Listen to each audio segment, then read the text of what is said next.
Bismillahirrahmanirrahim. Assalamualaikum warahmatullahi wabarakatuh. Selamat pagi. Bagaimana kabarnya hari ini? Alhamdulillah, semoga kita senantiasa dalam keadaan sehat walafiat ya, dan senantiasa semangat dalam menjalani setiap kegiatan dalam masa PJJ ini.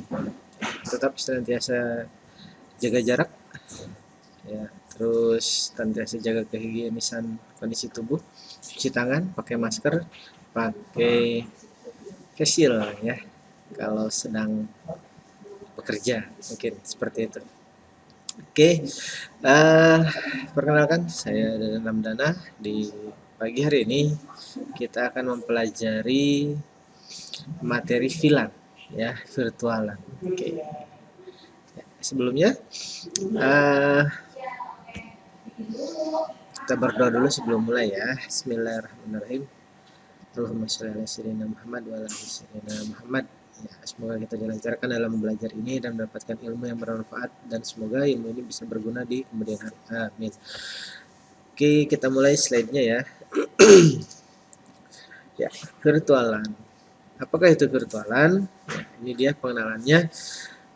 VLAN itu digunakan untuk segmentasi berdasarkan pada broadcast domain ya. Tujuan diterapkan VLAN adalah untuk mengurangi terjadinya collision dan mempermudah manajemen network dan security ya.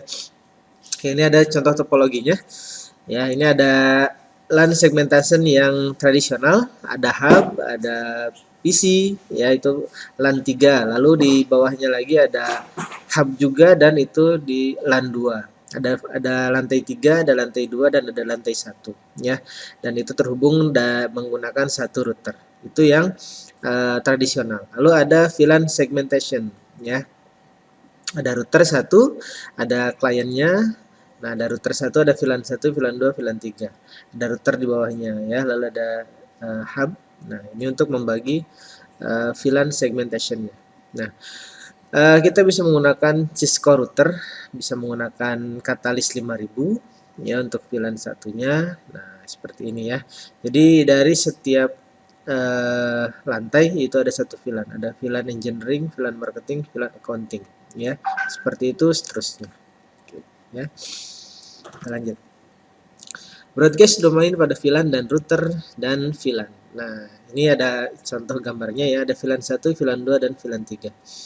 Ini VLAN 1, VLAN 2, VLAN 3. Oke, ini VLAN 1, VLAN 2, ini VLAN 3. Setiap VLAN adalah satu broadcast ya. Nah, jadi gambar ini ada 3 broadcast domain ya.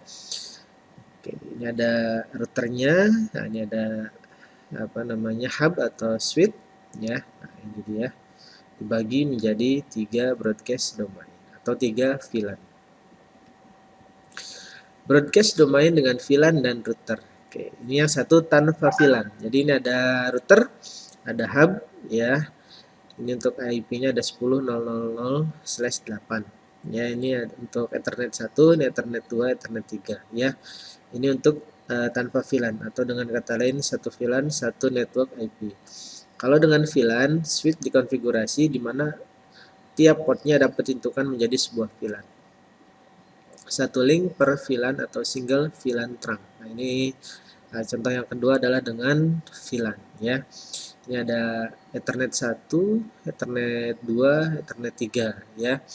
Nah, setiap Ethernet itu dibagi menjadi satu VLAN ya. Ada VLAN engineering, ada VLAN marketing, ada VLAN sales ya. Oke, seperti itu. Ini tanpa VLAN berarti tanpa broadcast control ya.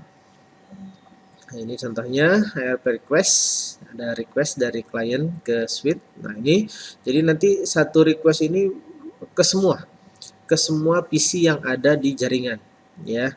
Nah, padahal dia hanya butuh ke alamat IP 172.30.123, tapi semua diacak. Semua dia ngirimkan request ya, seperti itu.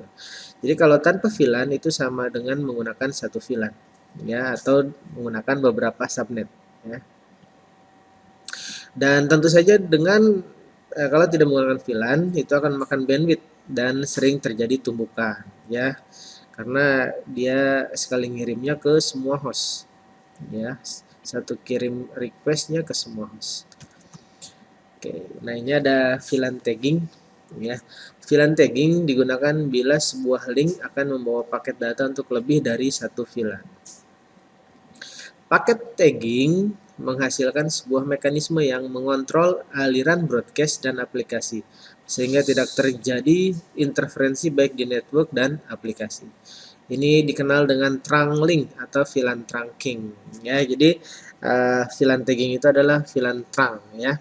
Nah, ini ada VLAN 1, ada VLAN 2, VLAN 3, VLAN 3, VLAN 2 ya. Jadi masing-masing terhubung ya, seperti itu. Ini VLAN tagging, contoh gambarnya ada VLAN 1, ada VLAN 2. Yang pertama dengan tanpa tagging, jadi masing-masing saling terhubung ya, satu port dengan port yang lainnya. Sedangkan dengan tagging atau trunk, cukup satu port saja disambungkan dan itu sudah bisa saling terkoneksi di antara satu switch dengan switch yang lainnya ya. Nah, VLAN tagging digunakan bila sebuah link digunakan untuk membawa traffic untuk lebih dari satu VLAN. Oke, saya ulangi. Untuk VLAN tagging biasa digunakan apabila sebuah link itu membawa banyak traffic dalam satu atau lebih VLAN ya. Untuk membuat VLAN, nah ini contoh di switch-nya atau di routernya itu ada misalkan ada 12 port ya. Ada VLAN 1, VLAN 2 dan VLAN 3. Ini VLAN 1 untuk port 1 sampai 5, VLAN 2 itu port 6 sampai 10 dan VLAN 3 itu di port 12 atau port di power ya.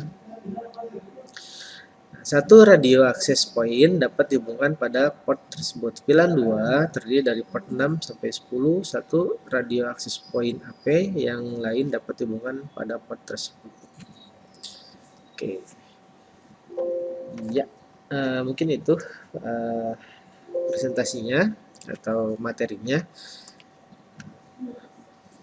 Apabila ada yang kurang jelas, kita bisa chatting.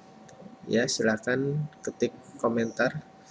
Nanti akan saya bahas, saya balas satu-satu ya. Oke, itu dulu sementara untuk materinya. Kurang lebih mohon maaf kalau ada yang tidak berkenan, kalau ada perkataan yang tidak sesuai.